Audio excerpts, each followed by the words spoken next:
একাধিক বিবাহযুক্ত পরিবার, স্থায়ী সরকারি কর্মচারী এবং যে পরিবারের সন্তানরা সরকার অনুমোদিত নয় এমন শিক্ষা প্রতিষ্ঠানে পড়ে তারা এই যোজনায় আসবেন না।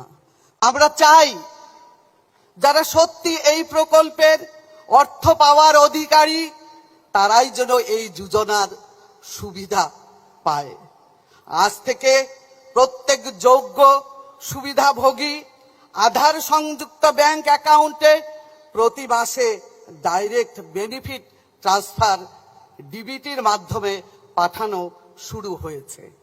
আমরা চেয়েছি প্রক্রিয়াটি সহজ ও স্বচ্ছ হোক, তাই সরকারি কর্মকর্তা, বিডিও, এসডিও, জেলা ম্যাজিস্ট্রেট এবং মাননীয় বিধায়কগণ মাঠে নেমে আবেদনকারীদের ফরম পূরণে সহযোগিতা করেছেন। কলকাতা পৌর কর্পোরেশন এলাকায় কলকাতা পৌর কর্পোরেশনের আধিকারিকরা এই কাজ সম্পন্ন করেছেন। বিপুল সংখ্যক আবেদন ইতিমধ্যে যাচাই ও অনুমোদিত হয়েছে। স্বচ্ছতা বজায় রাখতে গিয়ে কিছু শ্রেণীকে এই প্রকল্পের বাইরে রাখা হয়েছে।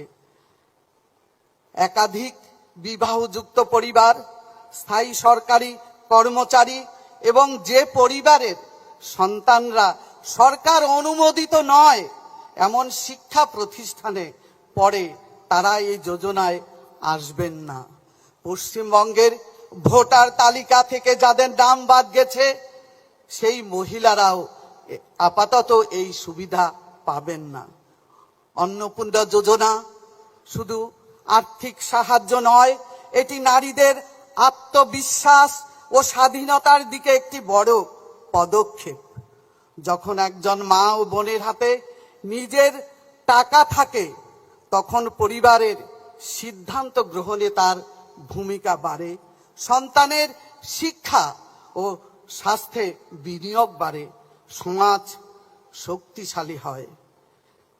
আমি অনুরোধ করব যারা যোগ্য তারা যেন দেরি না করে এই যোজনার সুবিধা নেন, আর যারা ইতিমধ্যে পেয়েছেন তারা যেন এই অর্থকে পরিবারের উন্নয়নে ব্যবহার করেন। আমাদের সরকার গড়তে চায় বিকশিত ভারত, বিকশিত পশ্চিমবঙ্গ এবং সোনার বাংলা। আর এই সোনার বাংলা গড়ে তোলার মূল কারিগর আমাদের মা ও বোনেরাই। তাদের শক্তি, তাদের পরিশ্রম, আত্মনির্ভরতা এবং অবদানই হবে উন্নত ও সমৃদ্ধ বাংলার ভিত্তি।